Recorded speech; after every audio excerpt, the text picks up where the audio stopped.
Jreng jreng. Asik juga nih musiknya. Loh, tapi kok bentuk gitarnya begitu ya? Oh iya, pantas saja. Ini kan di Jepara, salah satu kota di Jawa Tengah yang terkenal dengan hasil ukiran dan pahatannya. Yang ini namanya gitar carving atau gitar ukir. Wih, bentuknya keren-keren banget ya. Sebagai produsen gitar carving pertama di Jepara, usaha ini sudah muncul sejak tahun 2000 lalu. Sudah 15 tahun dong ya. Gak sembarangan orang bisa membuat gitar bernilai seni tinggi seperti ini. Butuh ketelitian dan kesabaran lo membuatnya. Penasaran gimana membuatnya? Ayo ikut Unyil jalan-jalan ke lokasi pembuatannya. Ayo Nyil nyanyi. Urusan petik gitar mah serahin aja sama Mbul. Waduh, nyanyi apaan ya? Ayo deh. Tuaga, laptop si Unyil, kita belajar bersama. Laptop si Unyil, kita belajar bersama. Aduh. Siang-siang begini berisik bener di luar. Siapa sih? Ya, dua anak ini masa bikin itu orang doang nggak bisa siapanya? tidur. Lanjut deh. Laptop si Unyil, kita berisik. belajar Nggak tahu apa ini bersama. waktunya orang tidur Laptop siang, si ya? Unyil. Pulang. Aduh, Iya, Pak, iya. Ampun Pak Raden, ampun. Ayo Mul, kita kabur ke tempat gitar carving aja yuk. Ayo. Gara-gara suara Unyil si cempreng. Ketahuan kan sama Pak Raden? Awas ya, jangan balik lagi ke sini. Bapak pites kamu nanti ya.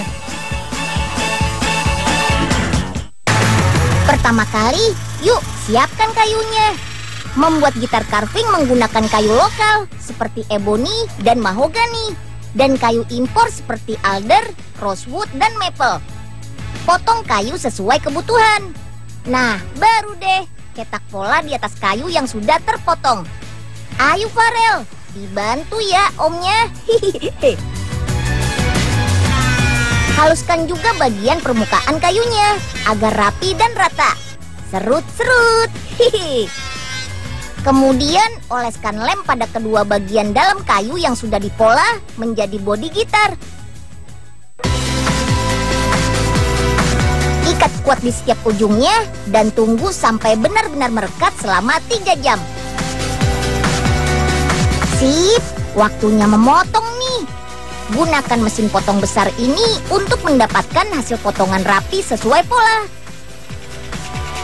Aduh, hati-hati ya Pak, tajam banget tuh. Untuk menghasilkan permukaan kayu lebih halus, yuk serut lagi sampai benar-benar membentuk bodi dan neck gitar yang diinginkan.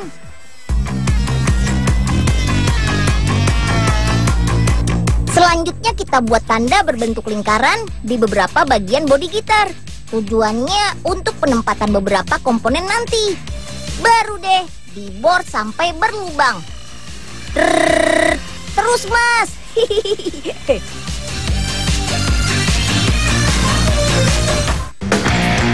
Ini tahapan inti, mendesain dan membuat sketsa bentuk gitar mau dijadikan seperti apa. Wih, dilihat dari rumitnya sih, pasti cuma mas yang jago gambar aja nih yang bisa. Sampai sekarang sudah ada puluhan desain gitar yang dibuat. Bukan sembarang desain loh. Setiap desain memiliki nilai cerita dan tema yang bersambung. Jadi selain menonjolkan seni mengukirnya, gitar ini juga penuh makna dengan suguhan cerita tentang alam dan budaya Indonesia loh. Wih, keren ya. Waktunya memahat nih. Ada gitar yang dipahat dengan mencetak gambar, tapi ada juga yang dipahat langsung dengan sketsa yang sudah dibuat di bodi gitar.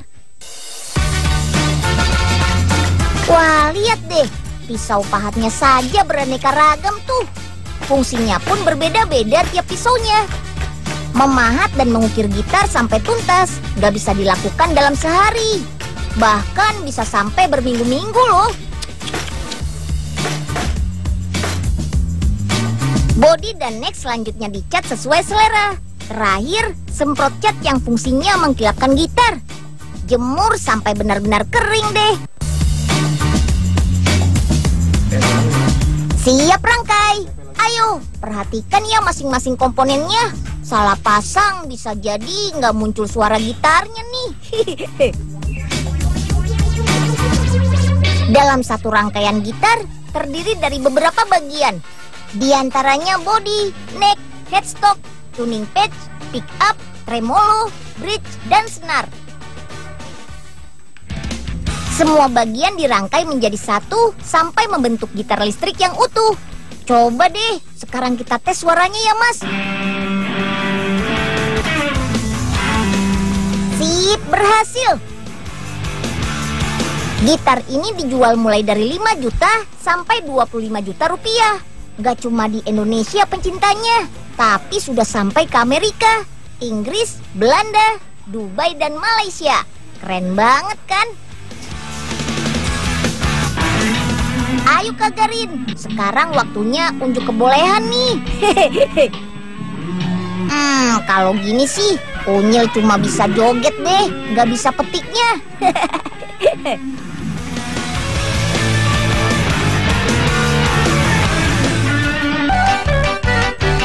Ayo Mbul, bawa kayunya. Gak berat kan Mbul? Badan Mbul kan besar. Bisa lah. Iya, Nyil. Segini doang mah kecil. Masih jauh nggak nih? Ntar lagi Mbul, tenang. Aduh, sakit. Ih, gatel banget. Mbul, ambilin semut ini dong. Mana sih Nyil? Embul kok nggak lihat sih? Duh, ya, maaf. Aduh. Unyil nggak tahan nih, mau garuk. Kaki Embul sakit nih Nyil. Aduh, gimana sih kamu Nyil? Kita belajar bersama. Waktunya belajar dan bermain. Cihuy! Seperti teman-teman Unyil nih. Wih, asik banget. Mewarnai gambar dengan oil pastel atau pastel minyak. Ayo, sesuaikan warna dengan gambarnya ya. Merah, kuning, hijau, biru. Pokoknya warna-warni deh. Dengan mewarnai, kalian bisa melatih kreativitas, kemampuan motorik, dan konsentrasi. Apalagi untuk teman-teman Unyil yang masih berusia 3 tahun ini.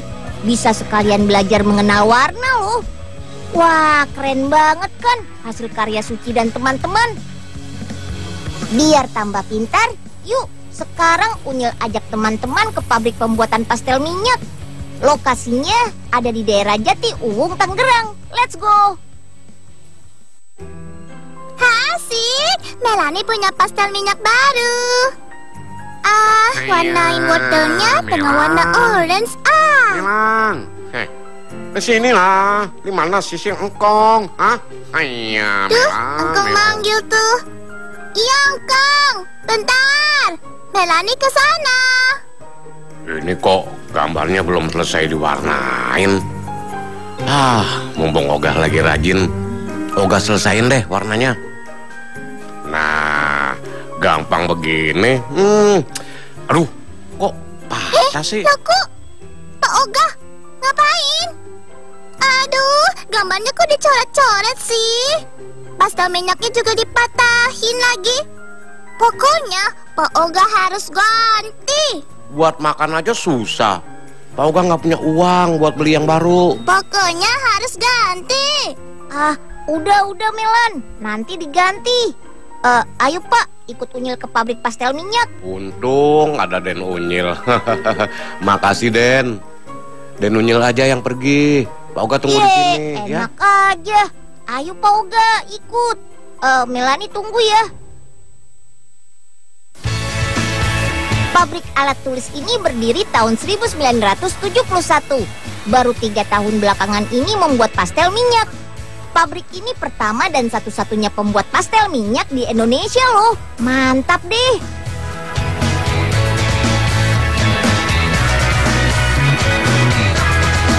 Langkah awal pembuatan pastel minyak adalah menyiapkan master batch. Master batch merupakan campuran pewarna dengan pelarut white oil atau minyak putih. Pertama, campur minyak putih dengan pigmen putih. Mesin akan mencampurnya sampai rata.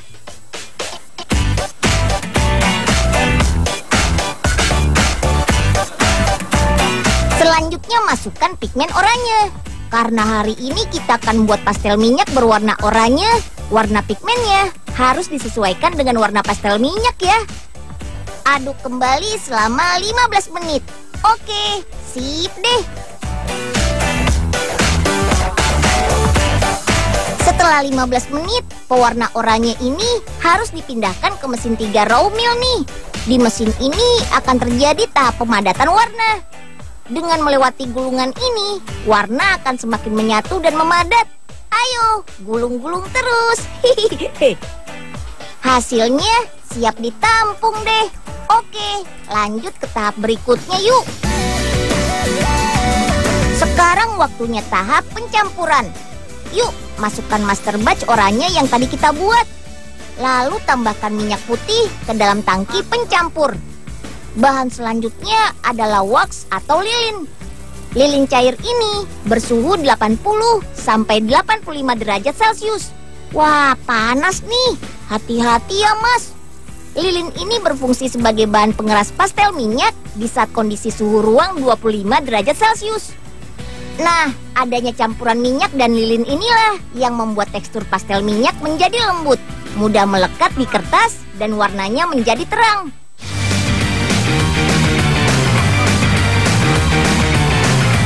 Terakhir, masukkan bubuk kalsium karbonat untuk melunakkan pastel minyak. Jadi, ketika digunakan untuk mewarnai, pastel minyak lunak nggak keras. Oke deh, semua bahan sudah masuk.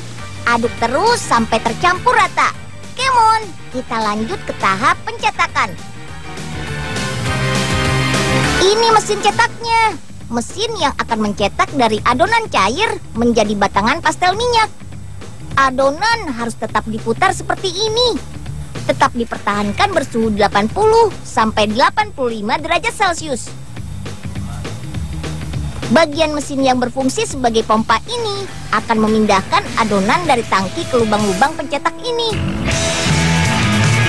Air pendingin akan mengalir di dalam lubang-lubang cetak.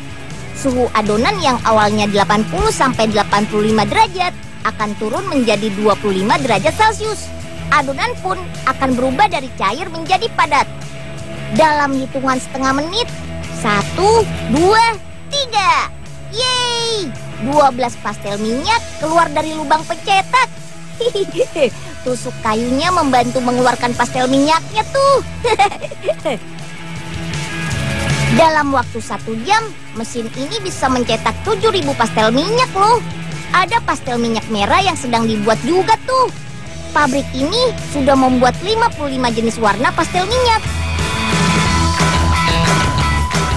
Oke, sekarang lanjut ke tahap pelabelan. Lapisi pastel minyak dengan label kertas. Dalam 1 menit, mesin ini bisa melabel 120 pastel minyak. Wah, pantas saja gerak mesinnya cepat banget. Let's go! Kita ke tahap pengemasan. Pasang dulu stiker di kemasan plastik depan.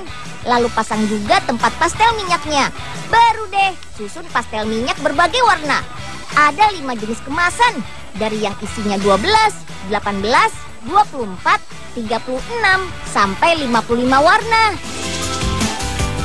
Oh iya, karena terbuat dari bahan-bahan yang aman, pastel minyak ini tidak mengandung racun, tidak menyebabkan iritasi kulit, jadi aman digunakan.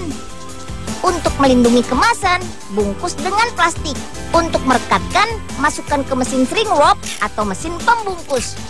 Sip, pastel minyaknya siap dikirim ke seluruh Indonesia. Duh, ini nyusun dari tadi kagak selesai-selesai nih. Warna banyak banget. Ada biru tua, biru muda.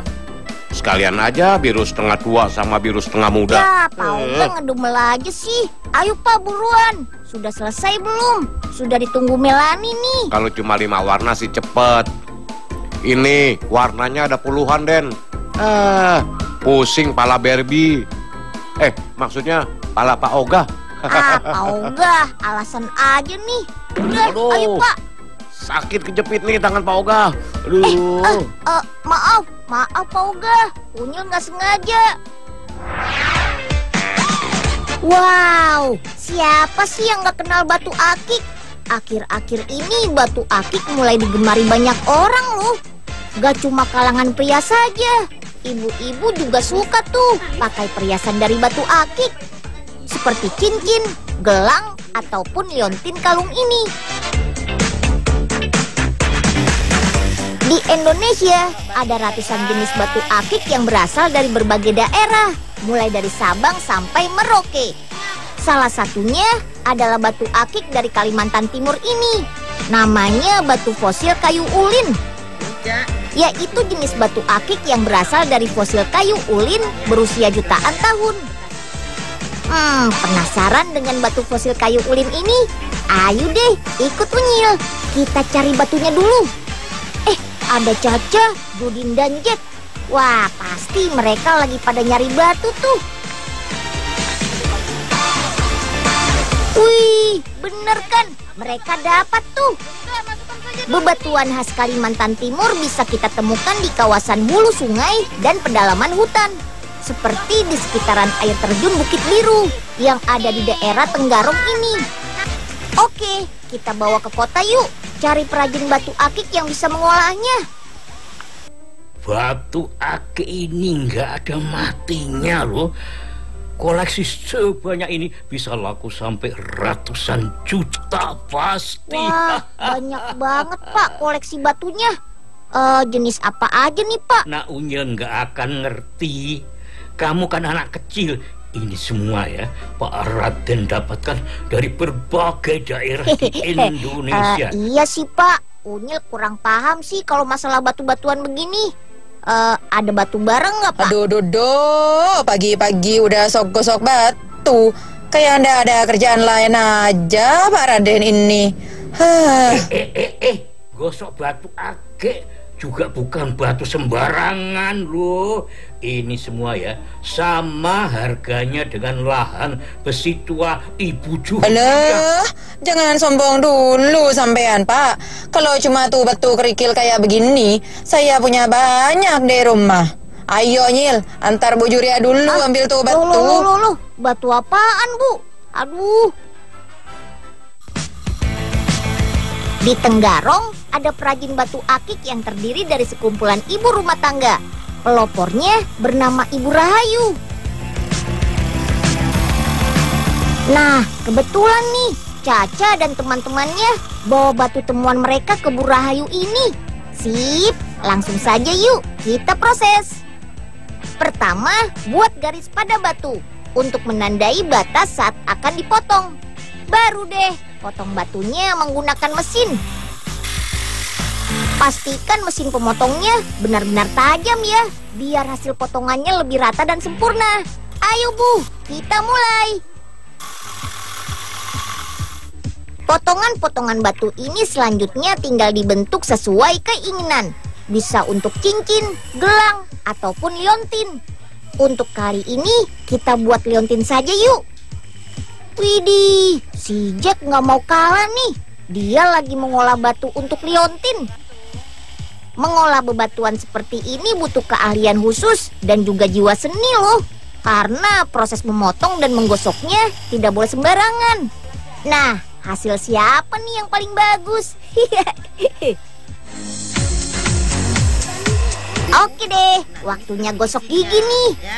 Bukan, maksudnya gosok batu. Menggosok batu bisa dilakukan dengan banyak cara. Bisa dengan mesin, dengan permukaan daun pisang, atau dengan permukaan bambu. Semuanya bertujuan untuk membuat batu menjadi halus dan mengkilap. Bahkan ada yang sampai bercahaya loh. Wih, keren kan? Terakhir, pasang batu liontin ke dalam bingkainya. Asik, jadi deh kalung liontin yang super cantik. Dalam sehari pembuatan batu bisa mencapai 15 buah. Dijual mulai harga ratusan ribu hingga jutaan rupiah. Perhiasan dari batu-batuan ini juga sudah banyak terjual sampai keluar pulau Kalimantan loh. Terutama ke beberapa kota besar di Jawa dan Sumatera. Gimana nih? Cantik dan terlihat mewah kan? Ayo kita berburu perhiasan batu akik khas Indonesia.